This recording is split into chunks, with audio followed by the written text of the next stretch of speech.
রহমানির রাহিম। আসসালামু আলাইকুম প্রিয় দেশবাসী। অন্তর্বর্তী সরকার প্রধান সহ সবাইকে অভিনন্দন ও শুভেচ্ছা জানাই। আন্দোলনের ছাত্রছাত্রীরা সহ মাঠে থেকে যেভাবে দেশ রক্ষার কাজে সরকারকে সহযোগিতা করে যাচ্ছে তাদেরও ধন্যবাদ জানাই। আমি অন্তর্বর্তী সরকারের প্রধানের দৃষ্টি আকর্ষণ করছি, আমাদের দেশে গ্যাসের সংকট আছে। আমি জানতে পেরেছি কুমিল্লা অথবা সিলেটে মাটির নিচ দিয়ে ইন্ডিয়া গ্যাস গ্যাস নিয়ে যাচ্ছে। জালিম সরকারে দিয়ে গেছিল মনে হয়। এখন আমাদের বাংলাদেশে বর্তমানে গ্যাসের সমস্যা, বিদ্যুতের সমস্যা। আমরা কিসের জন্য আমরা মাটির নিচ দিয়ে গ্যাস ইন্ডিয়া দিয়ে দিচ্ছেন জানি না, অথচ আমাদের গ্যাসের জন্য আমরা অনেক কষ্টে আছি।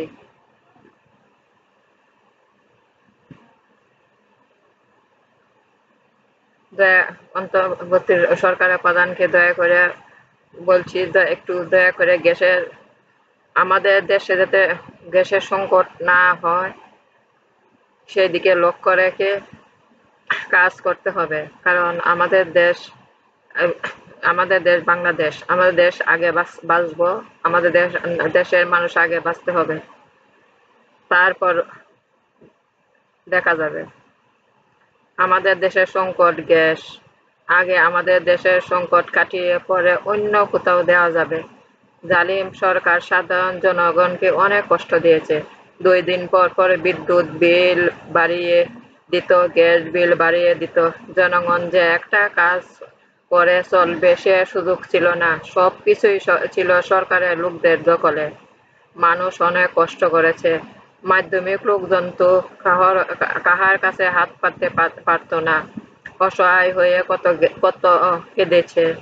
এই বাংলাদেশের জনগণ সবার অধিকার আছে ভালোভাবে বাঁচার। এই বাংলাদেশে আর কোনো দিন জালিম সরকার আসতে পারবে না। আসুন আমরা সবাই মিলে বিশৃঙ্খলা সৃষ্টি না করে অন্তর্বর্তী সরকারকে সহযোগিতা করি, একটি সুন্দর বাংলাদেশ গড়ে তুলি। আসসালামু আলাইকুম।